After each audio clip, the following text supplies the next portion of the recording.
Hi friends, ये जो class start हुई है मेरी तो ये नंबर सिस्टम से स्टार्ट कर रहे हैं। ये जो क्लास है ये क्लास यूपीएसआई के लिए है। यूपीएसआई के लिए मेरी एक क्लास है। आज की क्लास में हम लोग नंबर सिस्टम को पढ़ेंगे। तो नंबर सिस्टम में कुछ नहीं, बस थोड़ी सी चीज़ें आज हम लोग सीखेंगे कि किस नंबर को क्या कहते हैं। बस थोड़ा सा उसको रफली समझेंगे। प्रॉपर क्लास हमारी कल से स्टार्ट होगी नंबर सिस्टम की, ठीक है। तो आज हम लोग थोड़ा सा नंबर सिस्टम के बारे में जान लेते हैं। तो देखिए क्या नंबर सिस्टम को हिंदी में संख्या पद्धति बोलते हैं। अब देखो इसमें क्या नंबर सिस्टम के दो पार्ट होते हैं। नंबर सिस्टम को मतलब दो पार्ट में डिवाइड किया गया है। किसमें? दो पार्ट में। एक हो गया इमेजिनरी नंबर और एक हो गया रियल नंबर।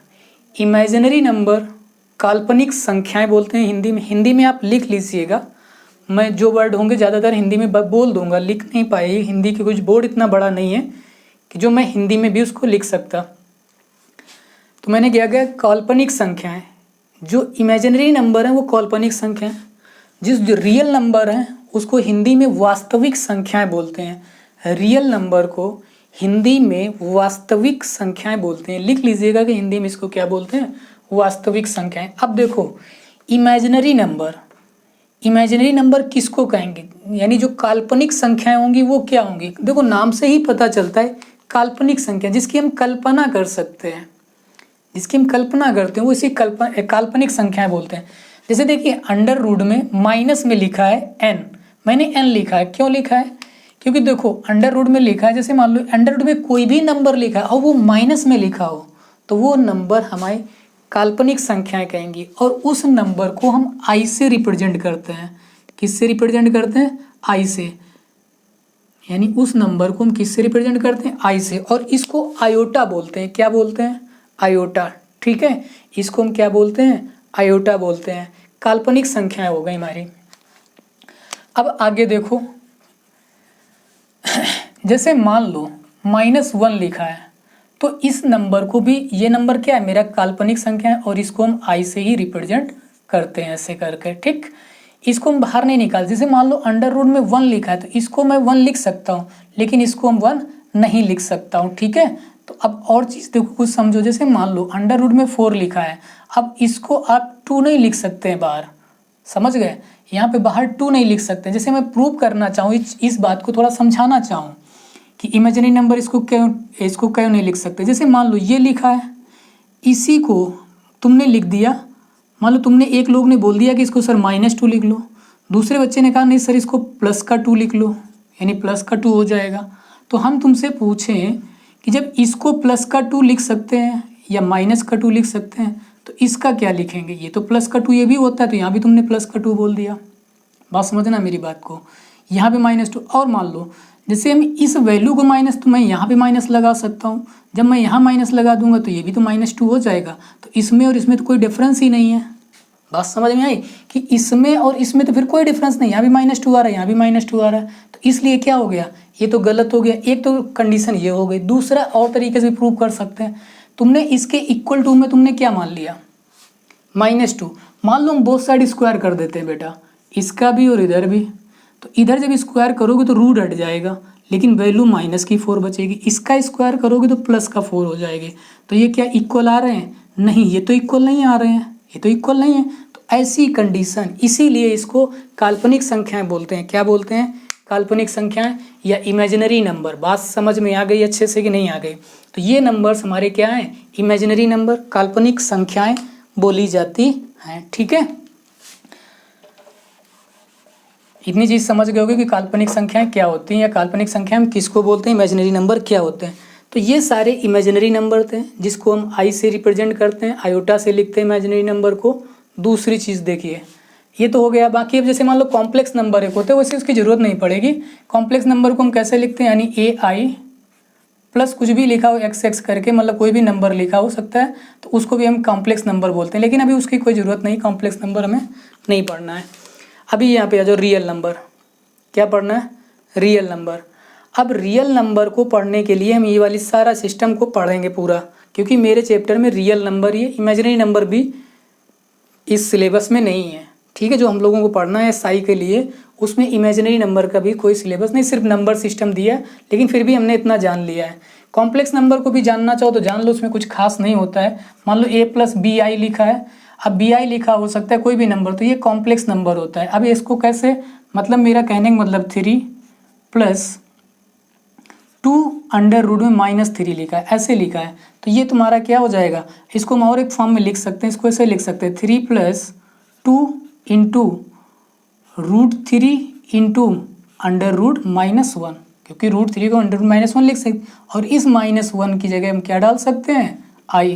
तो ये मेरा क्या होता है, ऐसे नंबर को ही हम कॉम्प्लेक्स नंबर बोलते हैं। बात समझ गए होगे, ठीक है। तो कॉम्प्लेक्स नंबर की कंडीशन थी, वो भी कोई बहुत अलग चीज़ें नहीं है, सिंपल सी है, ठीक है। आगे देखो, आगे क्या है, रैशनल नंबर को 2 पार्ट में डिवाइड किया। पहले किसमें, रैशनल एंड इरेशनल नंबर। एक क्या हो गया, रैशनल नंबर, दूसरे क्या है, इरेशनल नंबर। रैशनल नंबर वो सारे नंबर होते हैं, रैशनल नंबर वो सारे नंबर होते हैं जिसको p/q फॉर्म में लिख सकते हैं, यानी रैशनल नंबर वो सारे नंबर होते हैं जिसको p/q फॉर्म में हम लिख सकते हैं, और इरेशनल नंबर वो होते हैं जिसको p/q फॉर्म में नहीं लिख सकते। कहने का मतलब, जैसे मान लो p/q फॉर्म, इस फॉर्म में हम लिख सकते हैं सभी रैशनल नंबर को, जहाँ पे यानी यहाँ पे जो वैल्यू यानी q, जो q है वो कभी भी 0 नहीं होना चाहिए, यानी 0 कभी नहीं हो सकता जो तुम्हारा q होगा। तो ऐसे फॉर्म को हमें क्या कहेंगे, रैशनल नंबर। तो ये सारे जितने इंटीजर नॉन इंटीजर जितने आएंगे वो सभी क्या हो जाएंगे, मेरे रैशनल नंबर हो जाएंगे। बात समझ में आ गई। इरेशनल नंबर जो हमारे इस फॉर्म में होंगे, √2 मतलब -√8, कोई भी नंबर ऐसे लिखे हो जिसकी मतलब हमें जो रैशनल फॉर्म में नहीं बना सकते हैं वो इरेशनल में आ जाएंगे। जो इस फॉर्म में नहीं बना सकते हैं p/q फॉर्म में, वो सारे नंबर इरेशनल में आ जाएंगे। बात समझ गए। रैशनल के 2 पार्ट कर दिए गए, इंटीजर एंड नॉन इंटीजर, ठीक। तो इंटीजर पहले देखो, इंटीजर क्या होगा, इंटीजर में सभी नंबर आ गए, ये जितने नंबर हैं ये सभी इंटीजर हैं, यानी -∞ से लेके +∞ तक जो ऐसे लिखें वो इंटीजर हैं। जो नॉन इंटीग्रल रैशनल नंबर है, नॉन इंटीग्रल रैशनल नंबर यानी जो 3/5, 4 ऐसे फॉर्म में है, वो नॉन इंटीग्रल रैशनल नंबर बोले जाते हैं। अब देखो, इंटीजर्स के 2 पार्ट कर दिए गए, 3 पार्ट कर दिए गए, sorry, negative integer, positive integer और 0। निगेटिव मतलब जितने भी माइनस नंबर हैं वो निगेटिव इंटीजर्स हो गए। इंटीजर मतलब पूर्ण संख्या, पूर्ण बोलते हैं, ठीक है। निगेटिव मतलब नकारात्मक पूर्ण संख्या, ठीक है। तो ये तुम्हारे इंटीजर्स हो गए। 0 जानते हो, पॉजिटिव मतलब प्लस होता है, प्लस के इंटीजर, जितने प्लस के नंबर हैं तो ये सारे जो प्लस के नंबर होंगे उसी को हम नेचुरल नंबर्स कहेंगे। क्या कहेंगे, natural numbers. Natural numbers plus 0 को मिला देंगे तो होल नंबर हो जाएंगे, जिसको पूर्ण संख्याएं बोलेंगे। क्या बोलेंगे, पूर्ण संख्याएं। तो इतनी सी चीज़ को मैं पहले आज जानना था रफली, तो हम लोगों ने सीख लिया कि पूर्ण संख्याएं क्या होती हैं। बाकी सारी चीज़ें हम लोग समझा चुके हैं। ये सभी टॉपिक एक एक करके हम फिर से समझाएंगे। ये तो मैंने आज ऐसे थोड़ा सा रफली बता दिया है। ये सभी जितने नंबर हैं वो एक एक करके नेक्स्ट क्लास से एक एक टॉपिक को हम लेके समझाएंगे। अभी तो सिर्फ मैंने रैशनल इरेशनल समझाए हैं, इसको हिंदी में भी लिख के अच्छे से नेक्स्ट क्लास से आपको पर डे एक क्लास मिलेगी। तो आप इस वीडियो को जो भी यूपीएसआई की तैयारी कर रहा है उसके तक पहुंचाइए, ठीक है। और इसको 100% मैं इस सिलेबस को बहुत जल्दी कंप्लीट करूंगा। जितना ज़्यादा आप इसको फैलाएंगे उतना ज़्यादा ही मैं इसको सिलेबस कंप्लीट कर दूंगा, ठीक है। उतना जल्दी मैं कंप्लीट करने की कोशिश करूंगा, ठीक है। बाकी जो भी प्रॉब्लम्स है, मैंने आज तो इंग्लिश में लिख दिया था सिर्फ, कल से हम एक एक टॉपिक लेंगे। जैसे इंटीजर पढ़ाना है तो इंटीजर को, इमेजिनरी नंबर बताना है तो वो लेंगे, रियल नंबर के एक एक पार्ट, जैसे इरेशनल को बताना है तो सिर्फ इरेशनल को उठाऊंगा, एक एक पूरा इरेशनल समझा दूंगा। तो आज तो हमने सिर्फ रफली पूरे को ब्रीफ ले लिया इतना। फिर उसके बाद हम लोग पढ़ेंगे सब नंबर कैसे होते हैं, ऑड, विषम संख्याएं, सम संख्याएं, मतलब even number, odd number, prime number, जितने भी हैं वो सारे एक एक करके हम लोग टॉपिक वाइज ख़त्म करते चलेंगे, ठीक है। Thank you.